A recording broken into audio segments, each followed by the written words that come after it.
அமைச்சர்கள் பெரும்பங்கு கொண்ட அந்த தொகுதி பட்டியலில் வெளியிடப்பட்டிருக்கிறது. 23 பேரில் பெரும்பான்மையானோர் ஏற்கனவே அதிமுகவில் அமைச்சர்களாகவும், அதே போல அந்தந்த தொகுதியை சேர்ந்தவர்களுக்கு மட்டுமே அந்த இடம் கொடுக்கப்பட்டிருக்கிறது.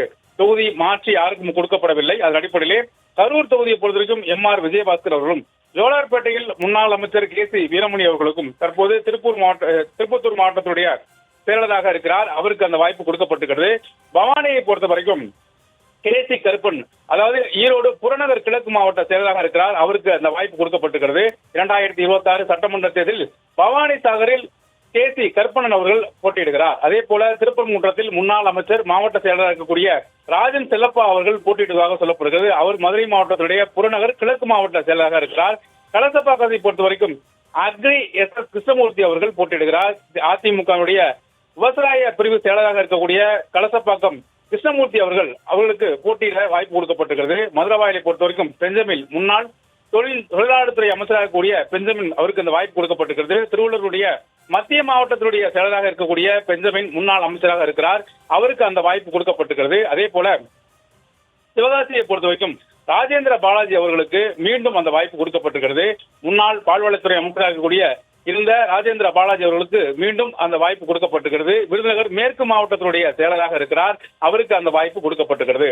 திருமங்கலத்தை பொறுத்தவரைக்கும் ஏற்கனவே வணிக வரித்துறை அமைச்சராக இருந்த, குறிப்பாக வருவாய்த்துறை அமைச்சராக இருந்த ஆர்.பி. உதயகுமார் அவர்களுக்கு அந்த வாய்ப்பு கொடுக்கப்பட்டிருக்கிறது. அதன் அடிப்படையிலே ஏற்கனவே அவர் கடந்த 4 ஆண்டுகளுக்கு மேலாக தொடர்ச்சியாக அந்த பணி செய்து வருகிறார் என்பது குறிப்பிடத்தக்கது. கடந்த 2 மாதங்களுக்கு முன்னாவே தன்னுடைய ஆட்களை வைத்து பிரச்சாரம் மேற்கொண்டார் என்பதும் குறிப்பிடத்தக்கது. அதன் அடிப்படையிலே திருமங்கலத்தை பொறுத்த வரைக்கும் ஆர்.பி. உதயகுமார், முன்னாள் அமைச்சராக இருக்கக்கூடிய ஆர்.பி. உதயகுமார் தற்போது மதுரை புறநகர் மாவட்டத்துடைய செயலராக இருக்கிறார், அவருக்கு அந்த மீண்டும் அந்த வாய்ப்பு கொடுக்கப்பட்டிருக்கிறது. தற்போது அவர் எம்எல்ஏவாகவும் தொடரும் அந்த தொகுதியிலே அந்த வாய்ப்பு கொடுக்கப்பட்டிருக்கிறது. திருமங்கலத்தில் தற்போது சட்டமன்ற உறுப்பினராக இருக்கக்கூடிய ஆர்.பி. உதயகுமார் அவர்களுக்கு மீண்டும் அந்த தொகுதியில் வாய்ப்பு கொடுக்கப்பட்டிருக்கிறது. அதன் அடிப்படையிலே ஆர்.பி. உதயகுமார் மதுரை மாவட்டம் திருமங்கலம் தொகுதியில் போட்டியிடுகிறார்.